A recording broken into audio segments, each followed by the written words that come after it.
Everyone knows Lindsey Graham has become one of the most famous Republican senators in America. Even though he changes his mind about who he supports, Graham has stayed important and powerful because he speaks out and says things that make people argue. But what people don't talk about enough is what's really true about Graham's personal life and who he dates. But before we learn about all that, let's find out some basic facts about this South Carolina senator, okay? He was born on July 9th, 1955 in a part of South Carolina where black and white people were kept apart. Lindsey Graham had a poor and hard childhood growing up. He lived with his mom and dad, Millie and Florence James Graham, and his sister in the back room of their bar called the Sanitary Cafe, which was also a place to eat. This meant he had to share a bathroom with customers who worked at a nearby factory. Later the family moved to a trailer and then to a house close by. By the time he was just 12 years old, Graham started working at the downstairs pool hall, setting up tables to help his family pay their bills. Living and working at the bar when he was so young made Graham grow up fast because of all the jobs he had to do as the oldest child.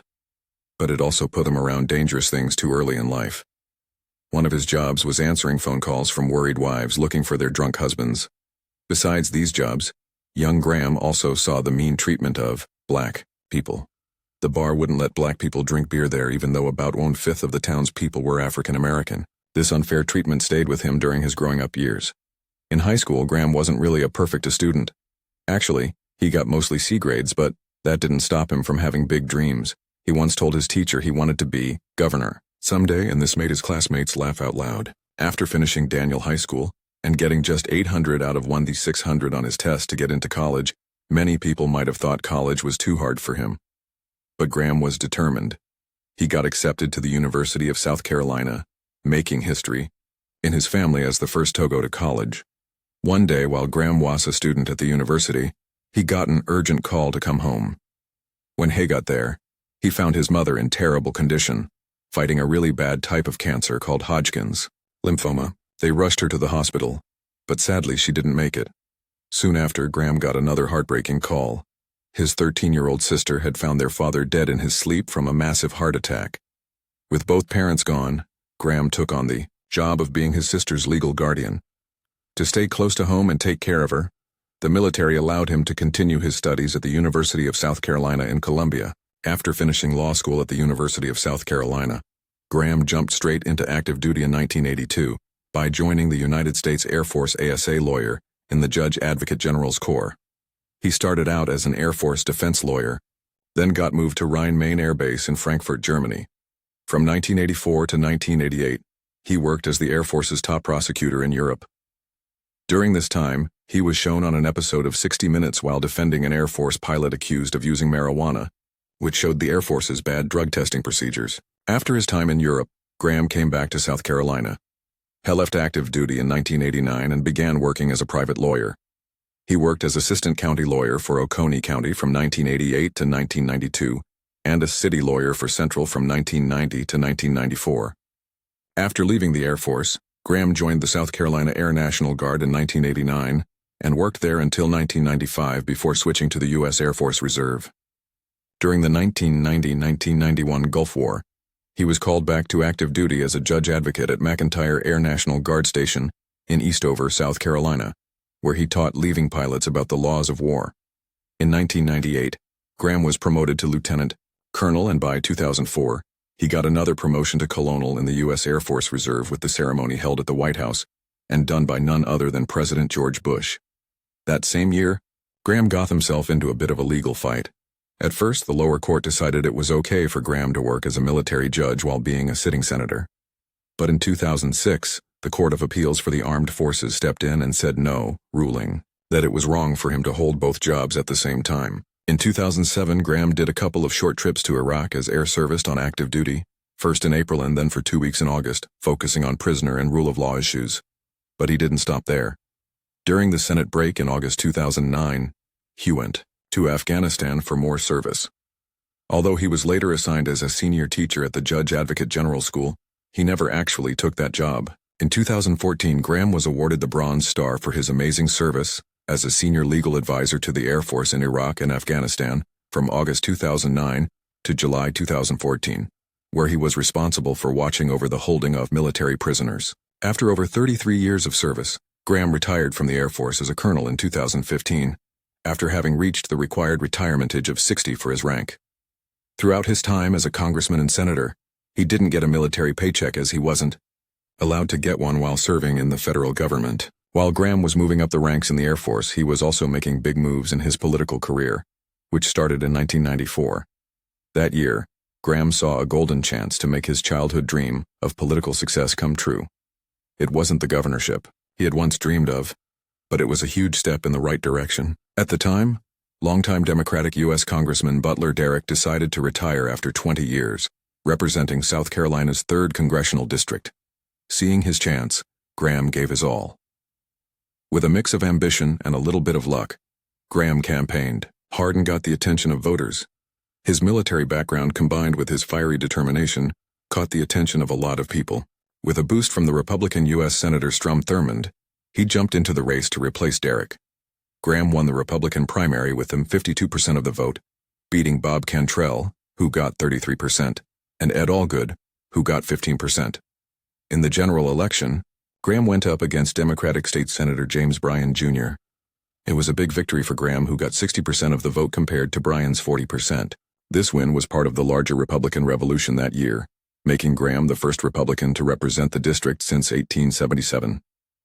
In 1996, Graham faced off against Debbie Dorn, who came from a powerful political family. She was the niece of Butler, Derrick, and the daughter of William Jennings Bryan Dorn, a long-serving congressman. Despite the challenge, Graham managed to get re-elected with a solid 60% of the vote, leaving Dorn with 40%. 2 years later, in 1998, Graham didn't even need to break a sweat for his 3rd term. He ran with no opponent and easily won. By 2000, Graham was back in the political arena, going up against Democrat George Breitharp. The campaign was hard-fought, but Graham's popularity held strong, winning him a convincing 4th term with a commanding 68% of the vote, while Breitharp trailed with 30%. In 2002, when the legendary U.S. Senator Strom Thurmond finally decided to retire, Lindsey Graham knew it was his moment. He ran to fill Thurmond's seat and, not surprisingly, cruised through the Republican primary unopposed. However, the real battle came in the general election against Alex Sanders, the former president of the College of Charleston and ex-chief judge of the South Carolina Court of Appeals. Sanders had a strong resume, but Graham's campaign was relentless. On Election Day, Graham got a solid victory with 610 votes to Sanders' 487,359, giving him 54% of the vote compared to Sanders' 44%. This win was more than just a political victory, it was historic. Graham became South Carolina's first new U.S. Senator since Fritz Hollings in 1966. When Graham ran for a 2nd term in 2008, things got interesting. He faced a primary challenge from Buddy Witherspoon, the National Executive Committee man of the South Carolina Republican Party. But to the surprise of most people, he ended up winning big, snagging 186,547, which translated to 66.82% against 33.18%. Graham practically swept the state, winning all but one of South Carolina's 46 counties. The general election was another story. Graham went up against Bob Conley, a pilot and engineer, who had managed to get the Democratic nomination.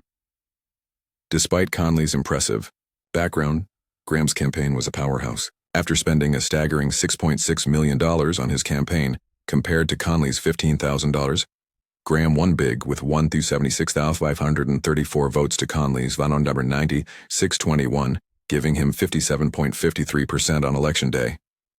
Up until 2014, Graham had had a very easy run when it came to winning elections. However, that year he was considered one of the most vulnerable Republican senators up for re-election. His low approval ratings and reputation for working with and compromising with Democrats made him a prime target for a primary challenge. Conservative activists, including the Tea Party movement, were eager to unseat him. Chris Chocola, president of the Club for Growth, even said that his organization would back a primary challenger if a strong candidate came forward. Despite these threats, no serious challenger showed up, and Graham was widely seen as likely to win. This was largely thanks to his skills in maneuvering an aggressive response to potential challenges. Graham befriended possible opponents from the state's congressional delegation, helping them with fundraising and getting their preferred committee assignments. He also put together a formidable political operation known as the Graham Machine, which, included 6 regional offices across the state and a network of thousands of paid staffers and volunteers, including over 5,000 precinct captains. Graham collected a staggering campaign war chest and covered South Carolina with positive ads. He focused on helping constituents and local issues, which helped boost his appeal. Rather than pandering to the Tea Party supporters, Graham confronted them directly, arguing that the Republican Party needed to be more inclusive. As the Republican primary approached, all his work finally began to pay off, and simultaneously his approval rating improved significantly.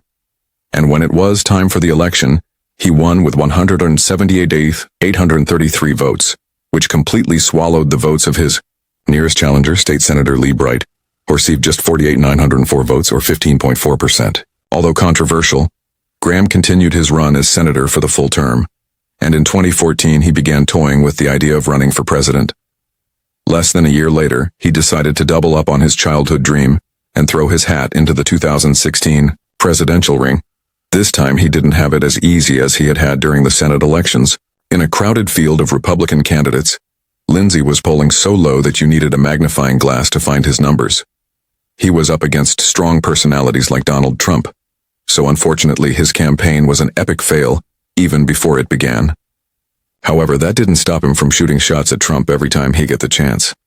For one, he couldn't stand Trump's brash style and conduct. Trump's shoot-from-the-hip rhetoric was a far cry from the more traditional, polished approach Graham was used to. To get his point across, he often used humor and sarcasm to highlight what he saw as the absurdity of Trump's policy proposals. But other times he didn't mince words, calling Trump a jackass, a religious bigot, and even told him to go to hell on time. Of course, Trump always had his way of clapping back. One time he even read Graham's phone number out in a press conference. Shortly after that, Graham looked around, saw the writing on the wall, and decided to pull the plug and drop out of the presidential run on December 21, 2015. Interestingly, after Trump clinched the presidency, Graham's tune did a complete U-turn. Back in March 2017, he had a meeting with Trump that went surprisingly well, so well in fact, that Graham handed over his new phone number to Trump. By October 2017, the two were hitting the golf course together on multiple occasions. Graham, who once called Trump unfit for office, was now singing a different tune, praising their first golf outing like they were old friends. In April 2018, Graham publicly declared that he would back Trump's re-election bid in 2020. This was a jaw-dropping shift for Agee, who had been one of Trump's sharpest critics during the 2016 primaries. Even after all the major news networks had called the 2020 presidential election for Joe Biden, Graham stuck by Trump. His alliance didn't stop there. On January 28, 2023, he appeared at Trump's first prime-time rally for the 2024 campaign. He also went on Fox News with Sean Hannity, reaffirming his support for Trump. As mentioned earlier, Graham helped raise his sister Darlene after their parents passed away within months of each other, leaving them without parents when Graham was 22 and she was 13. Losing both parents and having to essentially become a parent to his sister was one of the toughest challenges he faced. Although he loved Darlene deeply, it was incredibly difficult for a 22-year-old to shoulder such a heavy responsibility.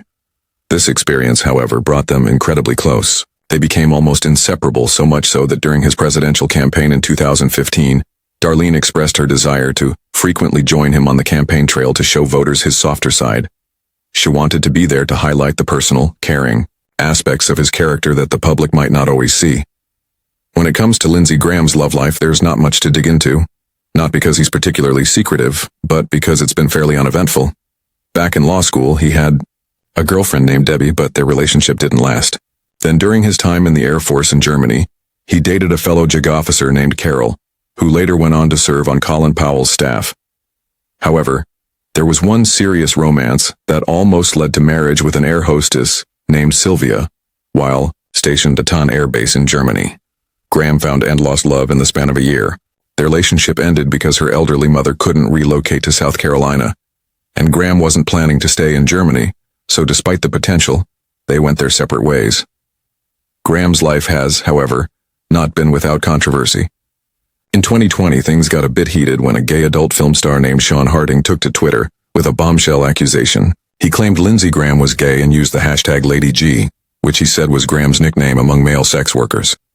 This accusation set social media on fire and reignited long-standing rumors about Graham's private life.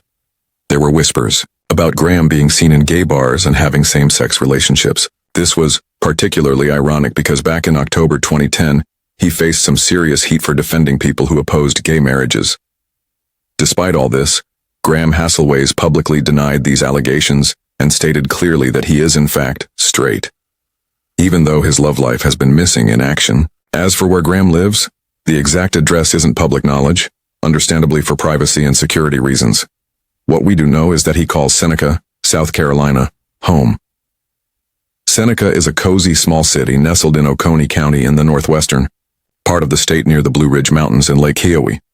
His neighborhood in Seneca reflects the area's character, as it has both suburban and rural features. It's the kind of place where you can enjoy a peaceful setting, with easy access to nature and community amenities. Graham also has notable investments, including a 10,000 square foot office building in Seneca, South Carolina. He purchased this property in 2007 for $2.5 million. However, over the years, the building's value has appreciated significantly, and it is currently valued at around $4 million. Another notable property is a 1,254 square foot brick townhome located in Washington, D.C. He purchased this townhome in 1997 for $225,000. Just like his other property, the value of this home has also appreciated significantly and is currently estimated to be worth around $800,000. This townhome serves as Graham's residence while he's in the nation's capital and away from his Seneca residence. It is situated in a convenient location that allows him to balance his legislative responsibilities with a comfortable living space.